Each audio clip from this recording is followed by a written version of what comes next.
Ladies and gentlemen, welcome back. Thanks for tuning in to the Topic of Choice podcast. I'm your host, Caleb Choi, here with a banger of an episode for number 9 titled Brother from Another Mother. We have a great one planned for you guys. Thanks for tuning in. Here we go.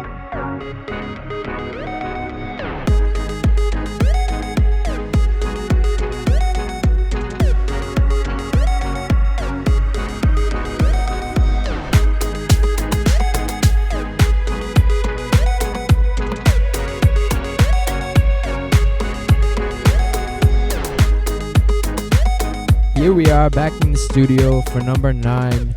A great episode planned out for you guys today. We have a very, very special guest with us today. But before we jump in, let's just get a quick welcome from the staff here. Welcome. Hello guys, what's up? It's great to be back. It's been a little bit. I think last episode we made a commitment, maybe, to do every 2 weeks, but that definitely fell through. Been really busy though.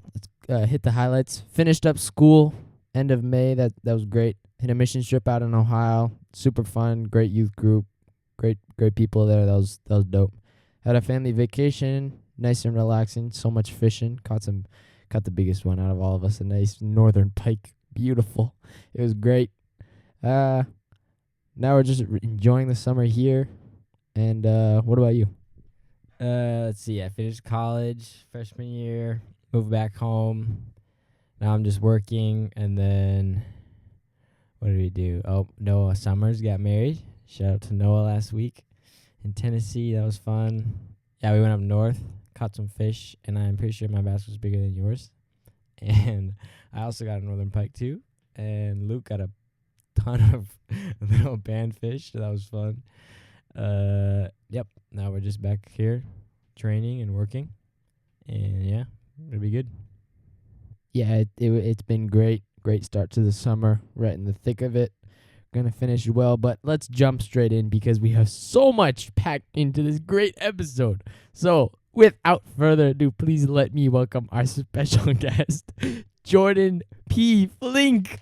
Yeah, Jordan. Hey guys, great to be here. Welcome. It's been far too long. It's so good to have you here. Let's jump in right away to the quick questions. Tell us a little bit about yourself. Just give us some of your favorite things, where you from, family stuff. We'll touch on some bigger matters later. So jump on it. Sure, yeah. Well, I was born here in Minnesota, but I grew up in Chile, South America. My parents are missionaries down there. So I spent about a decade of my life in Chile, and I know some Spanish. And then came up here to study for college, and I've been here. Now I'm living with you guys, so that's pretty awesome. But I like to work out, go running. I like to play guitar, play with Lego. So yeah. Would you say that you still speak Spanish as well as you could before, or has it gotten worse? I don't think I've lost any of my Spanish, but it takes a while for me to get back into it. Nothing a little Duolingo couldn't help with. That's right. Yep, Duolingo keeps me up on all my Spanish skills. I myself am mastering the English course on Duolingo. All right, so let's touch on the missionary aspect side of your life. Tell us, what is Chile like? We actually had a special guest, Jack DeBruyne. He was here with us from South Africa. So you're the second missionary kid we've had on the podcast. Tell us some differences from Chile and America. Am I saying that right? Isn't it Chile? Is that? You know, you could say it either way. That's how Dad says it every time. Chile. Yeah. I'm fine calling it Chile, but yeah. So Chile is really a diverse country. Geographically, it ranges from the driest desert in the world to the southernmost tip of the world, closest to Antarctica. So you got glaciers and stuff, and everything in between. So it really varies. It's basically as long as the U.S. itself, so 2,700 miles long, but only about 100 miles in width. So it's a very long and skinny country. We got the coast on one side and... Like Caleb. I'm not long and skinny, but okay. 100 miles in width, that's crazy. Yep. So we got the coast on the one side, and then the mountain ranges, the Andes Mountains on the other. And then the people there are great. I love them. They aren't as time oriented as the United States is. So, time really isn't a factor for them arriving early or late to events. That's not really in their mindset. But they're very friendly people. They're very family oriented, and that's one aspect that I do love about them. What are the countries that kind of border Chile? So you got Argentina to the east, and then you have Peru in the north. All right, that's right. So soccer's obviously big down there. What are your Yes. thoughts on the GOAT, Leo Messi? I have conflicting opinions about him. So pretty much everyone in South America hates Argentina. Every country. So everyone kind of gangs up on them, and so I have a natural instinct to strongly dislike Argentina, and therefore Argentina's team. However, I do recognize that Messi is a phenomenal player at soccer and probably one of the greatest soccer players of all time. Impeccable. But he's still from Argentina, so Love-hate relationship. more hate than love. What are some things on the mission field that God used in your life just to shape like your upbringing? Because how long were you there, or when did you move there, and then when did you leave? Yeah, we moved there when I was 8 years old, and then I left when I was 18, so about 10 years. And I really enjoyed seeing, because my parents are church planters, so we moved to this new city, and we started from scratch, just making connections in the area, and inviting people to Bible studies. And it was super neat to see the beginning from when I was there to how God used and brought people and saved them. Enough that when we left, there was a church established that had membership, that had national leadership. It was just super neat to see the beginning stages of that, and then see how God just grew his church like he said he would. Yeah, that's cool. I think that's something that we don't really get to see a lot here because, like, obviously people move to different churches. We moved to Parlick when I was like 6 or something. But then I've just been plugged into a church that was already like had people and leadership and whatnot. And so like something from that side is like like you said, you're building from complete scratch. So you have no idea what God's gonna do with that. Mm-hmm. But that's cool. When did you leave Chile? I left when I was 18, so that was 2019.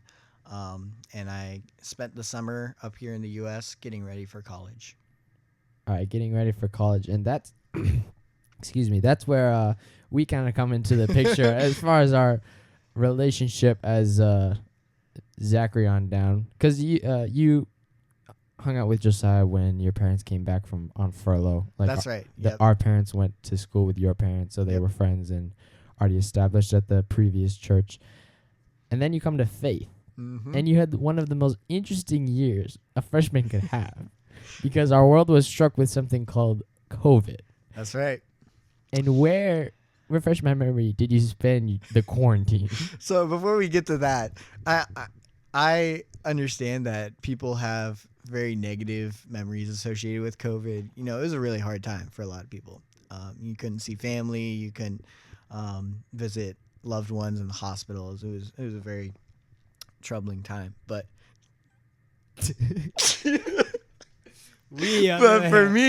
for me it was a blast.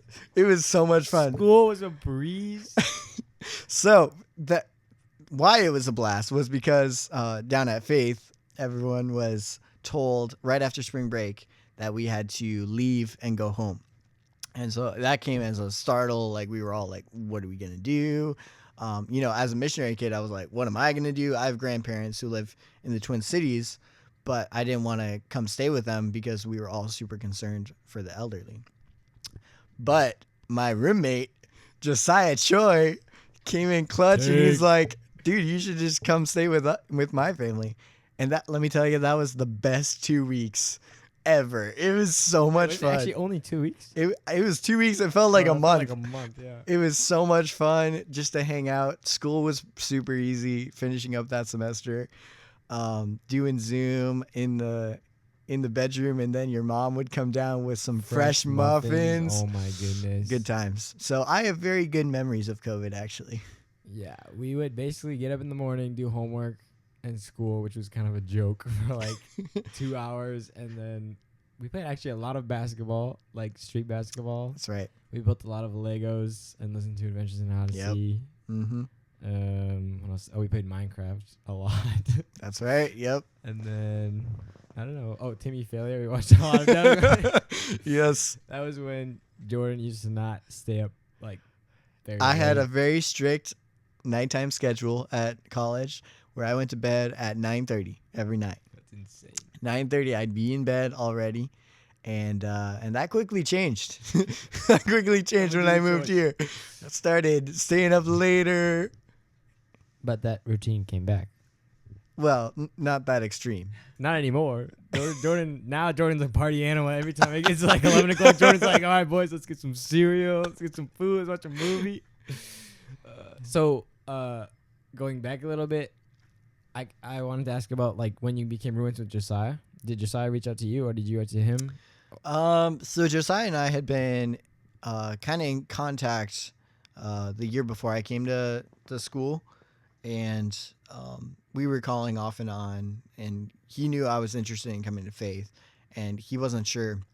He couldn't remember when I was coming exactly, and then he found out I was coming that year, which was his last year, and he's like, dude, we need to be roommates. So I think he's the one who kind of initiated that and worked it out so that we can room together. But I was super thankful to have him as my roommate. He was a huge blessing to me. And you definitely had the cleanest room in Faith Dude, history. our room was so clean. We had a couch in there, a TV. It was awesome. How did you get connected to Faith? Was it through Josiah, or who kind of brought that into your circle? Yeah, so my parents went to Northland before it closed, and Faith has often been described as the second Northland because so many of the faculty and staff have been transferred basically to Faith. And so my parents knew about Faith, and on one of our furloughs, I think it was like 2016 or 18 or something like that. I can't remember when. But we came to visit Faith as a just a trip to see what the campus was like, and I remember really liking it. It was nice and small, but a really good atmosphere among the students, and I got to sit in on a couple of classes and got to be with like Dr. K and Dr. Cole, who were great professors. So, yeah, that's kind of how I was introduced to Faith.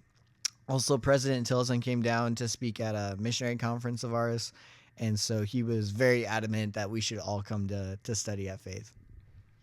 And then, so you graduate from undergrad, then you go to seminary. Yes. Now you're currently finishing up seminary. Yep. Well, while you're doing that, you were working for the seminary as like the social media guy? I was the admissions counselor and seminary representative. Yeah. Yes.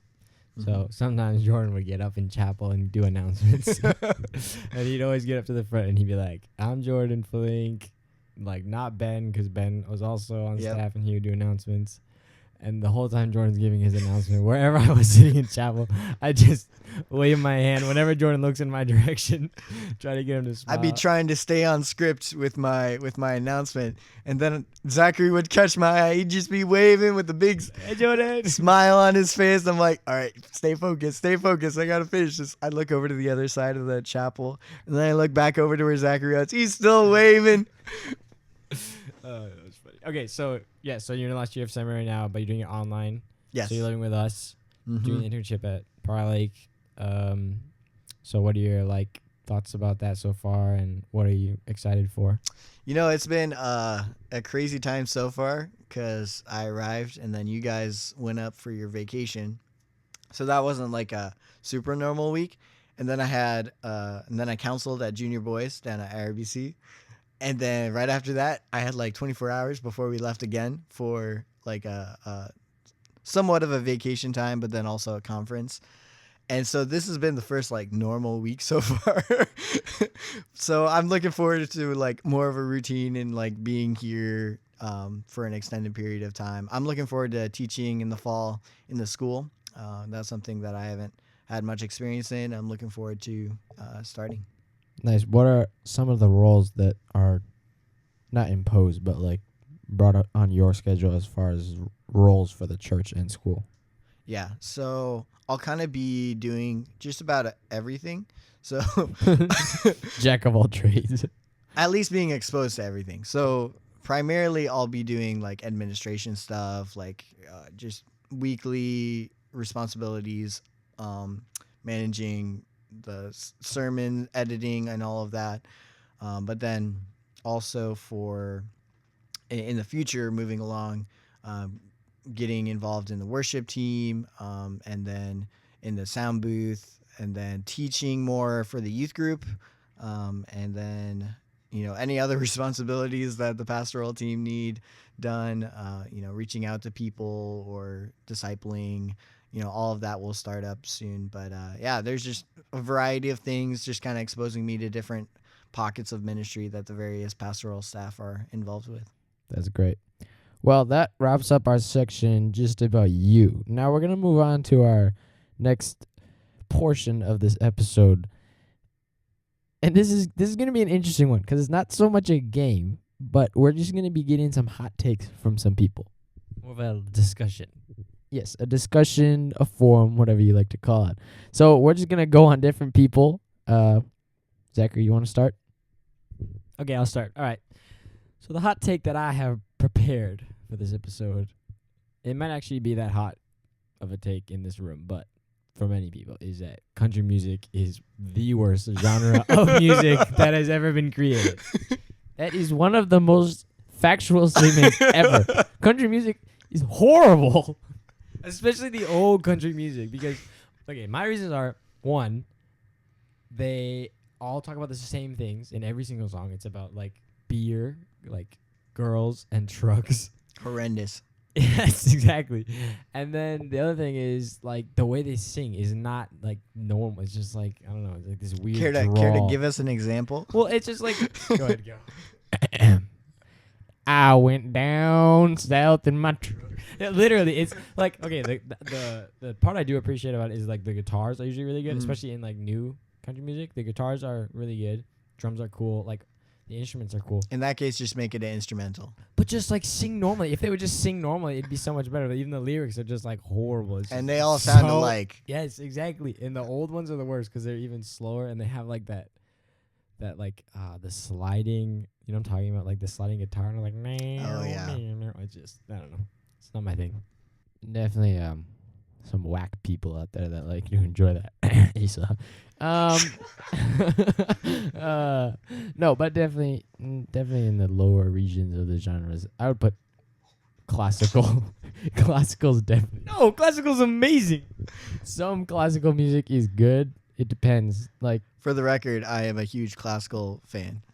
Okay, there are certain classical guitar is like definitely top. Marson, he's a classical guitarist. He's incredible, but Marson is not classical like music. That's like modern like. For Elise, Mozart number 5, please. That's classical music. The classical music that I absolutely hate are like orchestra violins. Oh, they drive me crazy. It's like all withdrawn. It's the same little It's horrible. No, classical music is relaxing, and sometimes you can even work out to it. No one works out to it besides Luke listening to Over the Rainbows. Anyways, moving on. Jordan, would you like to share your hot take? Yes. So my hot take is more of a theological hot take. Oh. So seminarian. So you know how on Facebook, whenever a couple gets engaged, specifically Christian couples, one thing I have seen nearly across the board of all of them is, these little phrases that are like, can't wait till forever. And I have a problem with that because it's wrong. You see, based on Matthew and Jesus' statements. Oh boy, exposition coming up. So Matthew 22, the Sadducees come to Jesus and they have this proposed scenario about this guy who marries his wife or marries this woman and she dies, and then he dies, and then his brother comes and marries and so on and so forth until like 7 of these brothers marry this woman. And so the Sadducees are trying to stump him and they ask him, so in the resurrection, therefore, of the 7, whose wife will she be? For they all had her. See, but Jesus, he just flat out tells them, you're wrong. Like, he says, you are wrong because you know neither the scriptures nor the power of God. For in the resurrection, they neither marry nor are given in marriage, but are like the angels in heaven.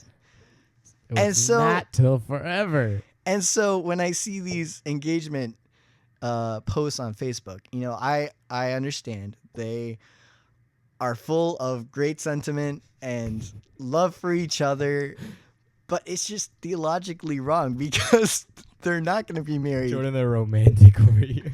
Yeah, sorry to burst all those bubbles.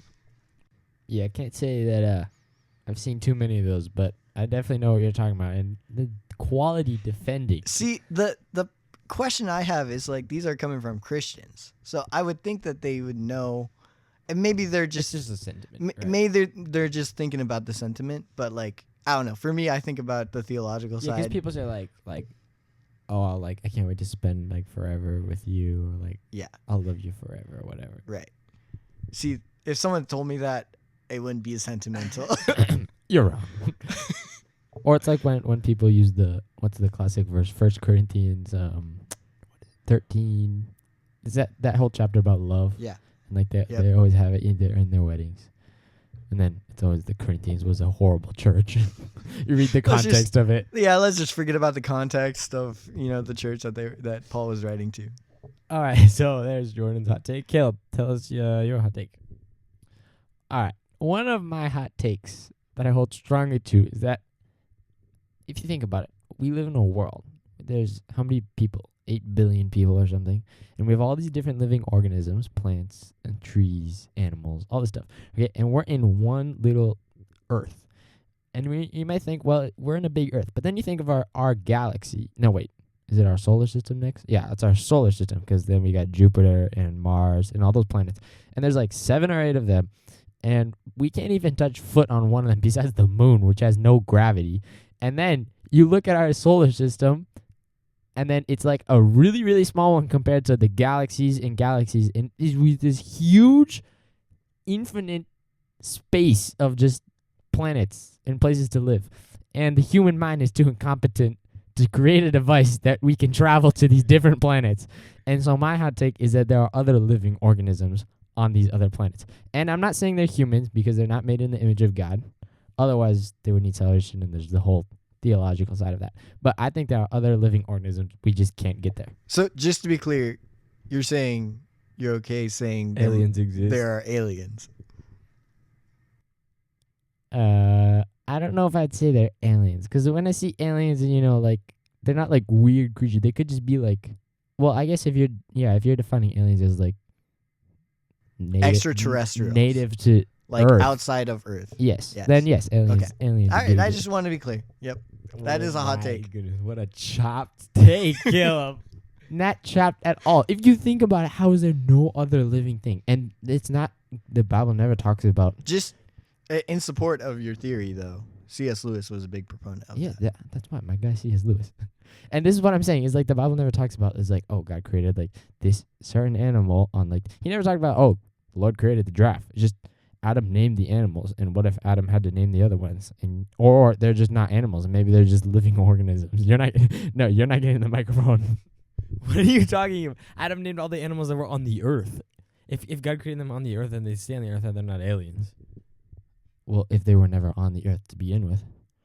So Adam wouldn't have named them. So, because we don't know what they are, so they don't have a name. No. But Adam was given charge of the earth. Yeah, you just said Adam was naming all of the animals, but if they were on the earth, because Adam was on the earth, then they're not aliens. This hot take is getting really hot. No. Adam named the animals on the earth, and if they're aliens, they're not on the earth. Therefore, Adam did not have to name them. You just said when Adam was naming all of the animals, what if they weren't animals, or you said something like that, and then they were like not on the earth. Whether it's animals or a different living organism on another place other than Earth, Adam only had to name the ones on Earth. So what I'm saying is there might be animals or living organisms that we don't know about because, as I said before, we're too dumb enough to get to another planet. We're trying to get to Mars for like 50 million years. We're trying to send a car to Mars first. Good old Elon Musk. All right. Anyways, to round off the episode, we have a very special appearance here. One Luke Choi to give us his hot take to close out the episode. Chopped hot take. All right, Lucas here. Hello, folks. All right, I have a banger for you today. Okay, so I believe that the moon landing was fake. Chopped hot take. What are you talking about? Fake moon landing. Oh, yeah. Hear me out. I have 3 solid reasons, and I'll name them off real quick. Okay, so number 1 is the flag. Why is the flag moving? You're in space. It's moving. There's no wind on the moon. Also, okay, number 2, the stars in the picture. If you look at a picture, there are no stars in the background. So either they were in a spot where there's no stars in space, or they just couldn't find stars to put in the backdrop. Pollution got to space. Okay, anyways. Number 3 is the shadows. If you look at it, the shadows are all wonky. So if the sun is coming from the direct angle, the shadows from the astronauts are pointed in the wrong directions. The sun moves. Or is it the moon that moves? One of them moves, so the shadows would be in different spots at different times. You cannot just ask that question and then talk about how you think aliens exist. Look, if they were doing the moon landing fake, they were probably doing it inside of a building. So there would be no wind in the building either. And there'd be no sun. No, but they could be outside. Like, say they find like a canyon or something, so they can stage it all up, set it all up, and then put this big thing. Also, they had motive because they were trying to beat the Russians or the Italians or whoever it was. They were trying to beat them to get to the moon because the Russians had way better technology. Unless they were in the building staging it and they think that there would be wind. So then that's why they have the flag moving. Jordan, what's your thoughts on this?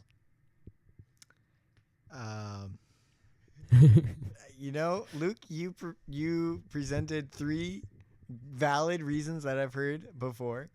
I just don't think they're persuasive, given the fact that we have more state-of-the-art technology and video that show us, clips from the moon now. Literally when he's on the moon walking around. Exactly, but they could have been walking around on a stage. So wait, you're saying that, like, you're saying now people go to the moon, right? We have people who have gone to the moon now. Yes. And so if you compare those with the previous, they're the exact same thing. No, but so you're saying the people back then who didn't know what was on the moon knew exactly how to replicate it, besides according to you the wind and the shadow. No. Because okay, so I've never watched any other people land on the moon. Like, I've never sat down and watched a video of people like recently that just walked on the moon. But I have seen a video from the very first moon landing, and so that's how I came up with my arguments. But you probably watched it 10 minutes ago before you came down here. So, Luke, do you also think that the pyramids were made by Caleb's aliens? No, I don't believe it. Excuse me. There's no the aliens didn't come to Earth. Otherwise, Adam would have had to name them. That's another one that people think that the pyramids were made by aliens.